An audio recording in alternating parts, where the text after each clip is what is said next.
Imagine having access to a tribe of mentors consisting of some of the best tech leaders in the world, people you may have never heard of, but who in just an hour, you'll know their unfiltered career story, the bets they took, the decisions they made, where they failed, and the lessons that they learned along the way. Welcome to the What Makes You Tick podcast. Hi, I'm Tolu, aka the Podfather, and I host What Makes You Tick.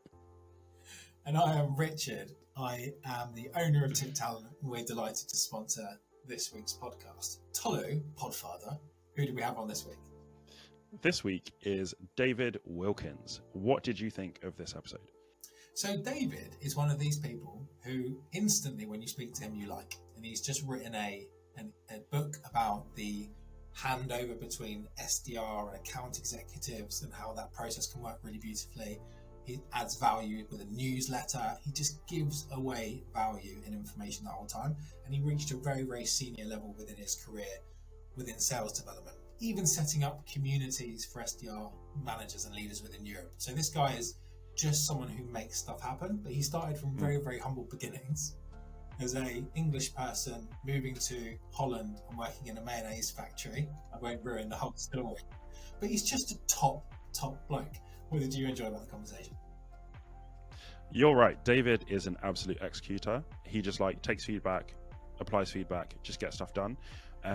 Really down to earth guy. And yeah, quietly impressive, to be honest, was what I thought about David. And I really enjoyed our conversation. As to be honest, I'm trying to think of a conversation I've not enjoyed. But yeah, I'm very, very lucky to have all these great conversations. But yeah, really good conversation with David. Yeah, absolutely. So it's a great episode. He's a friend of the pod. Without further ado, let's roll the VT.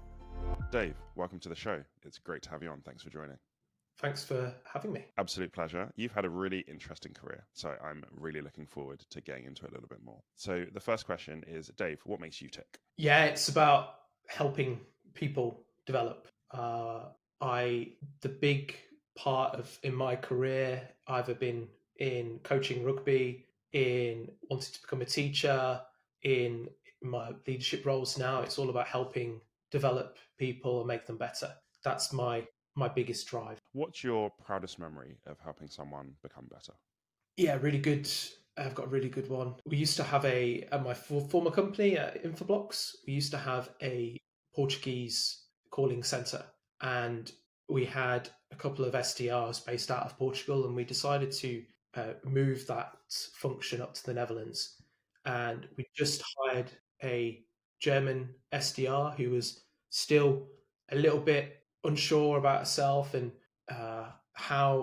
if she was actually going to be very good at the role. And it took a lot of convincing for her to move from sunny Lisbon up to cold and wet Amsterdam. She moved, and we did a lot of coaching and training and development with her. And now she's one of the top enterprise account executives at MongoDB. Okay. And that's one of my proudest moments of trying to really of helping somebody develop and coach and realize their potential. What was it you saw in her that made you know that she could be good? Just this steel that she had. She was so resilient, and she didn't realize it herself how resilient she was. And especially in sales development, functions where you're getting no's 99% of the day. You can't teach resiliency, you can't coach it, and you could really see that within her. And when she finally realized that herself, that resiliency, she just blossomed. And but that was what I saw in her. You mentioned you can't teach that. Tell me a bit more about that. Yeah, so I'm of the opinion around there's intangibles, especially when it comes to people. So it's resiliency, the ability to work hard, competitive nature. My boss Lars Nielsen talks about it there being something called fire in the belly, around how you've got that inner drive to do well every day. And when I'm looking for talent, when I'm looking at bringing in people that are new to the workforce, those are the kind of intangibles that I look for. I don't care about the university you went to. I don't care about your upbringing. If you have those intangibles, then you're more likely than not to be an incredibly successful person in your career.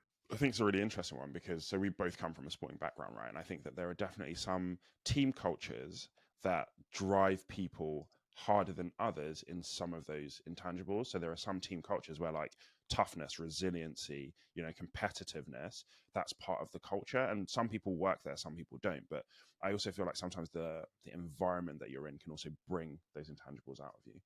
Yeah, I completely agree. And it's about my job as a leader is about creating that environment and having the pieces in place for somebody to really maximize their potential. As you said, if you're from that sporting background, and if you and if you're somebody who is from a sports background as well, that's what you should really be looking for when you join into a company is what's been put in place for you to get to maximize your potential and maximize your performance. Yeah, I completely agree. What are some of the ways that you build that into the cultures that you lead? Yeah, so I'm there's a book called It's Your Ship Okay. by Michael Abrashoff. He's a United States Navy admiral, Wow. and he talks about the how to get the mission completed without breaking any international laws. But he would be given a mission, and he would do everything in his power to achieve to achieve that mission.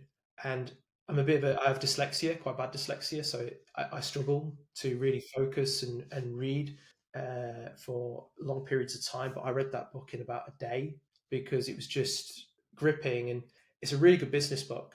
And what I do for my mission is about developing a talent engine and developing a engine of pipeline that will close into revenue. That's always been my vision and my mission. And so all I do every day is ensuring that I'm making those pieces available, reducing the obstacles that people are facing so they can achieve those missions. I love that. I love that. How did you get into sales? Yeah, it's a bit of a long story, but I'll try and condense it. So I studied here. So I live in the Netherlands. I'm a typical Brit. Lived in the Netherlands now for about 15 years. Can barely speak the language. Yeah, really much to the disappointment of my Dutch wife, who Okay. speaks better English than me. So 2008, I moved. I studied at a university here in Amsterdam. I also played rugby over here. What did you study? Politics, Okay. and I didn't go to the best of universities in the UK. I went to, or it's called Leeds Beckett now, or as it was there, Leeds Met Leeds Met. University. Yeah. The university I went to in Amsterdam is like top 10 in Europe, so it was a bit of a culture shock. I played rugby, and then when I graduated, the coach had moved to a place called Utrecht, and so I was offered a job coaching kids rugby in Utrecht schools. I love coaching, so I used to go around to primary schools coaching rugby and trying to get more people playing rugby. And then in 2011, I thought it was time to go and get a real job. So I wanted to become a teacher. So I moved back to Leicester, where I'm from, and worked at an inner city school for a year. And then the following year, I went to go and work at a private school in the north of England, which I will explain as it's like Hogwarts, but it was full of monks. Wonderful memories and experiences there. Mm. But in 2013, I thought, living in the UK, I don't like the pace, the culture. So I just decided to move back to the Netherlands. I moved in with a friend. I started working at a mayonnaise factory in a place called Den Dolder. I worked there for a couple of weeks and worked at a clothing factory as well. And then I tried to speak to a recruiter and said, "Hey, I have these skills, coaching, teaching. Is there anything that I could do with it?" And she told me about this role called a sales development representative at a company called Palo Alto Networks. Mm. And I had no idea what any of those things meant. And yeah, I went for an interview, and what got me in was not my knowledge of IT at all, but the intangibles that I bought around communication, around resiliency, around being in a competitive environment. Mm. and that started my journey into the world of sales. What was it like when you first started? Absolutely terrifying. I had no idea what I was doing. I had a MacBook and had this thing called Salesforce.com, Yeah. and it really helped that Palo Alto Networks was at the bleeding edge of technology at the time, and anybody that I called wanted to have a meeting with Palo Alto, which was really good. So it took some time, but I started getting into rhythm, and I was like, okay, actually, I could make a career out of this. How did you find learning tech? Because Palo Alto is quite like techy. So how did you find learning that from a non-tech background? And what were some of the things that helped you to kind of get up to speed? Yeah, so we did a lot of whiteboarding, and it's something that I'm guilty of not doing enough of that with my people anymore. But being able to explain, consuming the information and then explaining it very clearly, Mm, writing it up in a simple story was so powerful for me and how I was able to learn the technology. mm. Um, so it was something that I really that we did a lot of, was that kind of storyboarding out the technology. Also went to San Francisco as well for onboarding, which I didn't believe. They told me in when I was interviewing that I would have to go there, and I was like, yeah, sure, okay, you're gonna send me, rando Dave Wilkins, to San Francisco, and then 2 weeks out they're like, why have you not booked your ticket? You need to book it now. So yeah, we had onboarding for a week there as well in Santa Clara, and that was an incredible experience. And it also opened my eyes into this world that I'd never known about. I was used to just being wet and cold, coaching and teaching, and getting incredible fulfillment from it. And then you have this world of tech and all these skills that I'd generated over the course of my first 20 odd years of my life, and being able to find something that was like, oh, actually, there's a fit here for Mm. everything that I've been looking to do with my career. It was exciting. So what happened after Palo Alto? How did the rest of your career go? Yeah, so I had a move to a startup. I selling mobile event apps. Okay. So if you have I think Sky was a customer at one stage. Yeah, because I was actually one of my accounts I would call into, was this calling into Sky. So we phased in about 2014 that if you go to an event, you have your mobile, you have this ability to communicate with exhibitors and attendees through your phone. And it was super exciting to be in a startup and really go from this Palo Alto, which was not as big as not as big as it is now, Mm. still quite a huge company, to then working at a startup who was going through Series B, Series C funding. And then I was there for 18 months. I moved from an SDR into a closing role. And that was getting that first taste of closing a deal, thinking, as I'm sure all SDRs think, this closing malarkey must be so easy. I see these people just chilling as often they get deals brought to them Yeah. by us SDRs. Bit of a culture shock. And then I moved to Infoblox in 2016, and that's really where my career started to take an upward trajectory. So you mentioned that that's where your career started to take an upward trajectory. What happened there that was kind of the catalyst for that, or what was the difference that started to happen that really made your career grow like that? It was having people that really believed in me, saw my very rough edges that I had, new to the kind of corporate world, Mm. and saw, oh, actually, Dave's actually very talented, and he just needs a lot of shining. And there are a couple of people who really helped me in my career at Infoblox.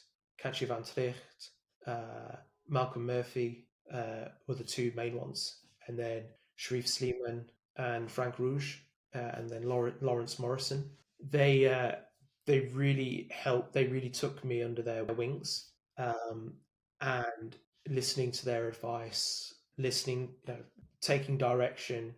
Over those 5 years, I went from being an SDR to one of the top inside salespeople, to being a manager, to being a senior manager, to being a director, being responsible for global initiatives and projects, running European-wide go-to-market strategies.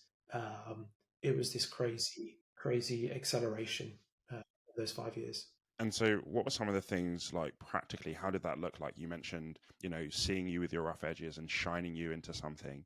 What did that look like day to day? And what are some of the kind of memorable moments that you have from that shining process? I can tell you that one of the first ones straight away was I was in a meeting. It was a QBR, and we've all been in those old-fashioned QBRs where you go. Each account executive is right. Do your QBR next, around a circle. And somebody did their QBR at 11 a.m. Lunch was at 12. 1 o'clock, came back. He was no longer in his space. He had just been fired. Wow. Yep. And I was pointed at and said, "You're taking over his house." And it was like, "Oh, okay, sure." And I went to my first meeting that I went to do with a client. I turned up in trainers. I didn't turn up with a pen and paper. And Malcolm just looked at me up and down and said, "Why are you wearing trainers?" I tried to joke and say it's because I live in Europe and this is what we do there. He did not find that funny. I'm sure he'll laugh at that. And he was like, "Where's your pen and paper?" "I don't have one." "Go and buy one." Luckily, we're in a Marks and Spencer's cafe, so I was able to go and get pen and paper. Those are the kind of things. Just how you present yourself, how you act, how you look. It's one of the big things that I try and instill now with my people is about these impressions that you make, and if I see those rough edges, I try really hard to help them as well. I'm definitely not perfect. I still have a lot to learn, but though if I was to compare myself to 2018 me to 2017 me to now, it's a completely different person. How did you end up leaving Infoblox, and what are you doing now? Yeah, I'd been at Infoblox for about 5 years, and I wanted to take the learnings that I'd got and take on a global responsibility. So I moved to a company called Solace. It was during COVID, to build out their sales development organization, and that was really fun. Moving from a 500 million ARR company, Infoblox, to a scaling up organization at Solace. It was really fun to be able to go and build a global sales development org. And then yeah, currently now at Snowflake. I joined Snowflake because Snowflake, and it's such an incredible product. I also would be moving back into a geographical leadership role because Lars Nielsen, who is the vice president of sales development at Snowflake, he's a real thought leader in sales development, someone I really look up to before I joined, and he hasn't disappointed. And I really wanted to work underneath him as well. Hence moving over to Snowflake in January of 23. Was it a hard decision to leave Infoblox? Because it sounds like you had an amazing time there. Your career really grew. Was it a hard decision to leave? And what kind of prompted you to start making that decision? My big mantra is about wanting to make an impact. And I really want to go somewhere. I want to make an impact. I want to do stuff. I want to create stuff. I want to help build people and build their careers. And it felt like we were coming to a point at Infoblox where I had done most of the things I could do. My next steps were maybe not necessarily what I wanted to do in my career. And that's no fault of the company. It's just what was available. It would have been moving into a regional director role, running a region in Europe, and it wasn't really something I wanted to do at the time. I really wanted to stay in this strategic roles.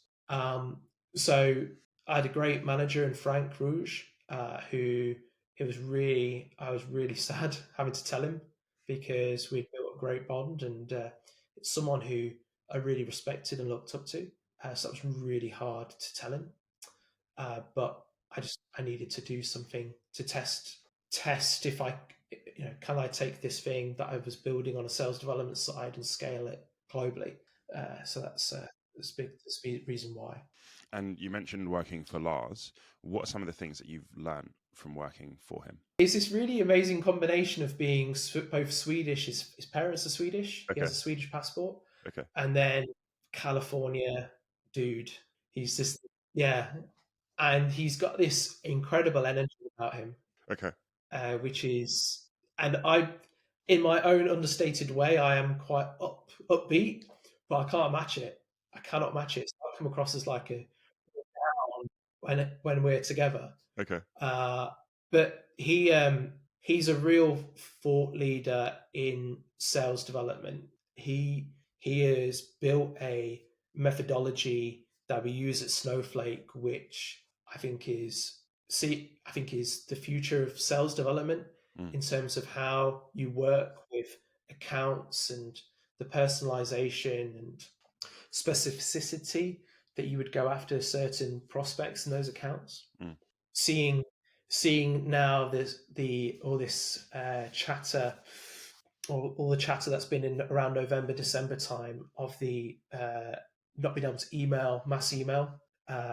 That's not an issue at Snowflake, because we do really personalized messaging. So really being under that learning tree with him and Travis Henry, who runs SDR operations at Snowflake, it's been really good to learn from. Are you able to share kind of the core principles of the methodology, or is that kind of like trade secret? No, there's a book Okay. that's come out called Busting Silos by Travis Henry. I'm sure I've got to plug that. It's Hillary Capillo, who runs our account-based marketing team here at Snowflake. And the methodology is simple. You have named accounts. So you have, these are the accounts that as an account executive, they work on. And then there's going to be account-based marketing motions in those accounts, tiered 1 to 3, in terms of what should get the most account-based marketing efforts done to them. Creating awareness campaigns, trying to do engagement campaigns with leads, and then you have that as an overarching campaign, and then your SDRs are working really in sync with the account executives around persona, specific personas, specific verticalized messaging, specific use cases to tailor more unique messaging for each of the prospects that have been engaged with. And the idea is that you're going to have prospects who have an awareness of what we do subconsciously, and then the SDR organization comes in with more specific messaging to engage those people and bring them to the table. The other big thing as well is that we really target what we call Director Plus. So those that are in second, third, fourth line leadership and responsibilities, and those executive economic buyers are the ones that we really target. So what we provide then for our sales organization are the right people who are at the start of their buying journey, potentially, then have expressed interest, and then we've converted that interest into a meeting, and then we give it over to our sales organization to work their magic. What's been the impact, do you think, of kind of going for those second, third, fourth line leaders versus starting further down in the chain?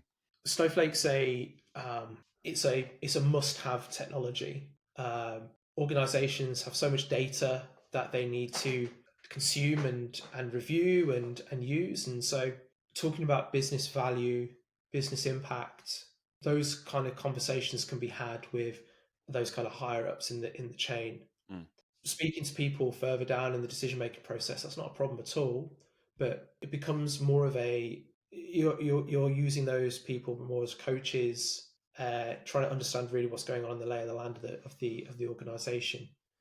But what we want to do is we want to start up at the top as possible to help our sellers really explain and give a sense of the business value. And then the beauty of how we organize our sales development organization is we want our SDRs to go deep and wide into accounts. So then once we've got acknowledgement and agreement on that more of the higher level decision makers, then we can start going down and organize, get more people involved, more of the technical minded people, so we can get them engaged as well. Okay, cool. That makes sense. When in your career did you start leading people? When I was playing rugby, when I used to be captains of the rugby team, or vice captaincy roles. That's where I started to be more of that kind of leading by example, leading by what I was doing. And then when I was at Infoblox, things started in my life started to settle down. I met my wife, and just became more of an adult and just calming down, and started just being able to give people advice. So I'd started. There's those leaders that show. Sorry, there's leaders that just do, and then there's the leaders that show and explain. And once I started to calm down a little bit and get a bit more mature, I was able to just go, "Hey, this is why I'm successful. This is, hey, have you tried this?" So it's really at the Infobox stage of my career where I was able to not only do the thing that I was paid to do, but was also able to start to explain it in real simplistic terms to help other people be successful as well. Did you find leading in sports different or quite similar to leading in corporate? For me, it's the same. Okay. SDRs are normally start their career wild, untamed, and you're trying to bring this herd of cats together to achieve this common goal. And it was much like playing rugby as well. You've got these wild beasts, yeah, and for me, it's just about, okay, you're trying to understand what the common goal is. So in sport, it's about winning.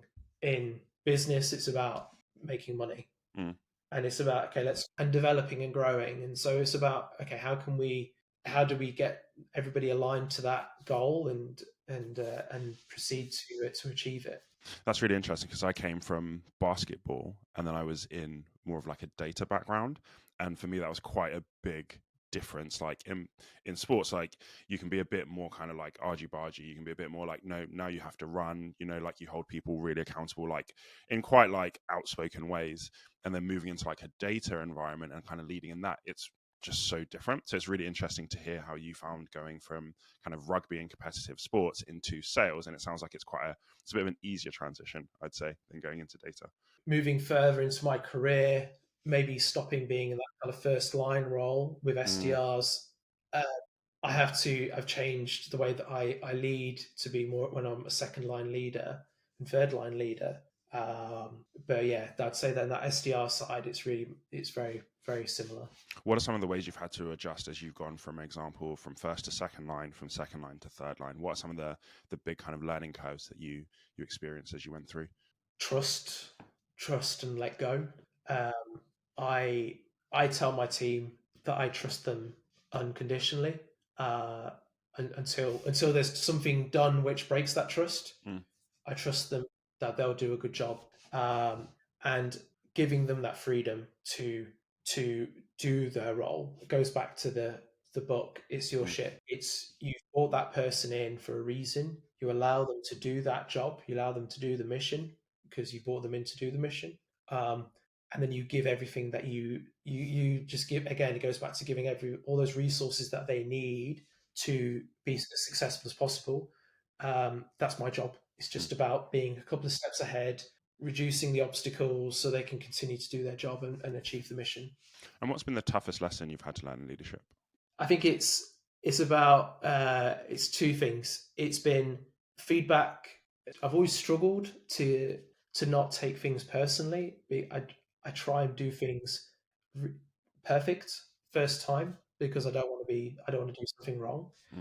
But that's not what life is. You're going to make mistakes, and it's just acknowledging that you will mess up, but you haven't done it on purpose. So don't, it's not the end of the world. You're not going to lose your job. Mm.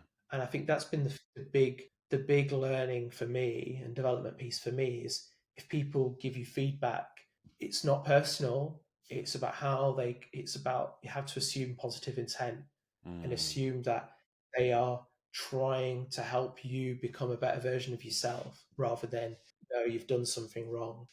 So I think that's been the big learning for me as I've continued over in this phase of my career. It's been that. Yeah, I think that's a really tough one because especially as someone who's competitive, you want to get it right, you want to win. It can be sometimes really, really tough to take that feedback because you feel like you've done what you felt like you needed to do. You've tried your best to do. Yeah, and I think it's a maturity thing as well. It's like I used to get really scrunched up about when I would do something wrong or think I've messed up. It would really affect me. And I'm in a position now in my career where it's like you've not done it on purpose. You've tried to do things in the best interest of the business. It hasn't worked. Okay, this happens sometimes. You're either going to get constructive feedback or you're going to be reprimanded.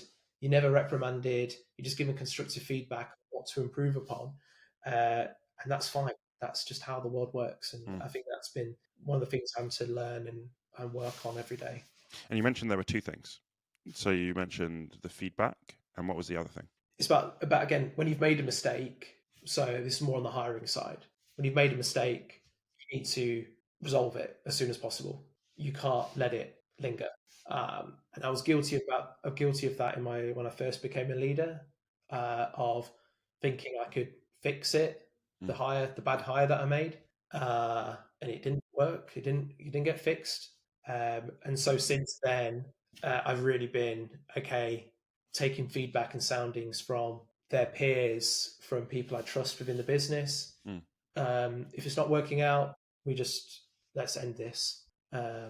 And yeah, it's rough, it's tough, but you're doing it not only for the business, but you're also doing it for them as well. They're not going to be happy. They're not going to be successful, and they're going to be successful somewhere else. And I've seen it. I've seen multiple people where I've made a mistake in hiring, and they've gone off and done other great things. It's just not going to be a fit with the company that they're at. So yeah, I think that's the thing about learning. Just right, we've made a mistake here. Let's fix it.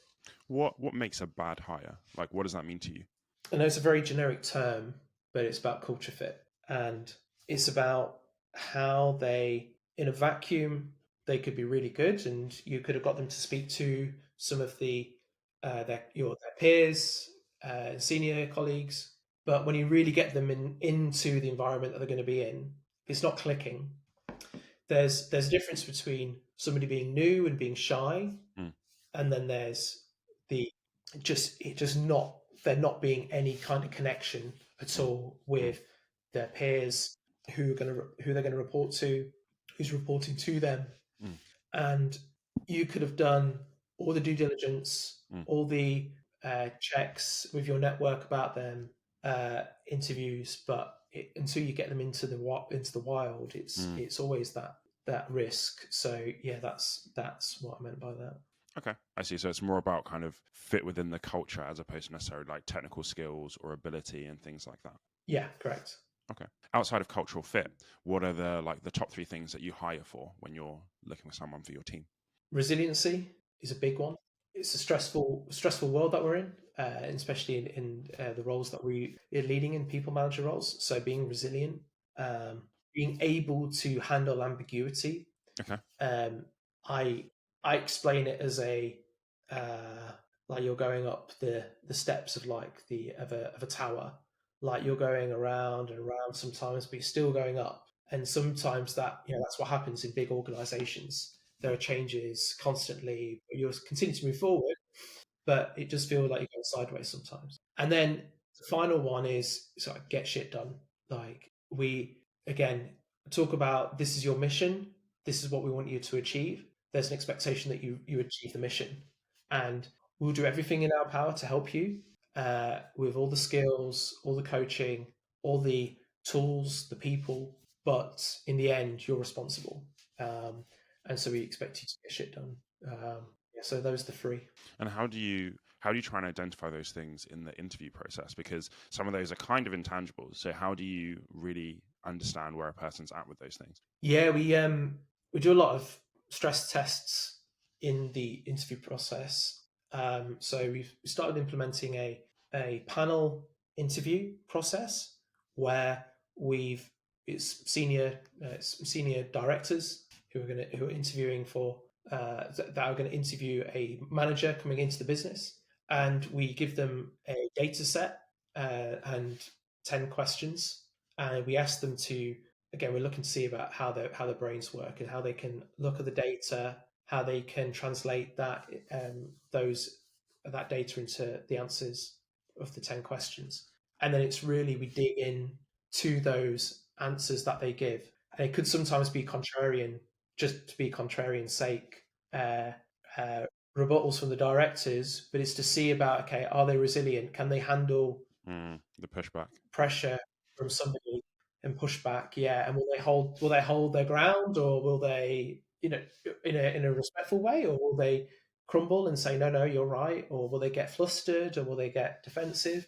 And we actually found that to be quite a good test, because it's directors, it's second line leaders, so it creates the we're all very scared, because it's not like sport. You can't go and put this person under a fitness test. You can't put the game tape on and watch them and see how they perform. So you're trying to find something where they would be in real life, which would be a QBR, for example, or a disgruntled regional vice president who's not happy, to try and replicate. So that's how we do it. I really like that, because I think that, they used to do like good cop, bad cop kind of thing. And that's not really something that people do so much anymore. And what I'm trying to understand is, like, there's a balance between, you don't want to just be horrible to someone just to be horrible to test them in an interview, because that doesn't necessarily get the best out of people. But how can you bring some of that kind of challenge into it? So I really like that kind of, maybe challenge some things just for the sake of challenging. I really like that. It's been really interesting, because you really see the people who embrace it. And yeah, I've understood what you've said. However, this is what I think. And all those people that don't answer the question, and then they're asked again the question. So what my old leader Malcolm Murphy would do in interviews, he would ask a question, and then he would say, "I'm going to ask you again," and the question, and then people don't, and if he doesn't get it answered, then it's like, okay, and then that's, for him, that's the big thing. It's like, okay, can you answer a direct question when it's given to you? And yeah, he'll give you another chance, but then it's, that's one of his tests to see. So Dave, just as we close, we're going to do our Tickfire questions. So my first question is, what would you say to the 20-year-old version of yourself who's just kind of starting out? It's going to get a lot easier. Like, having 20-year-old me, I was a poor student, not knowing what I was going to do with my life. I would tell him it's going to get a lot easier. You'll find your purpose. Chill out a little bit. Cool. What do you think is the difference between a good leader and a great leader? It's somebody who has a vision and a mission. Vision and a strategy for their business, and they can articulate that to their group. That's the big thing. If they've got a vision and they've got a strategy about how they're going to achieve that vision, that is easily relayed to their team, then and then everybody can get behind that. That's a sign of a great leader. Awesome. How do you want to be remembered by the people who work for you, or the people that work with you? As someone who cared, really cared for them. I've got their best interests at heart, and I want them to see me as somebody who's helped as best they can to help accelerate their careers.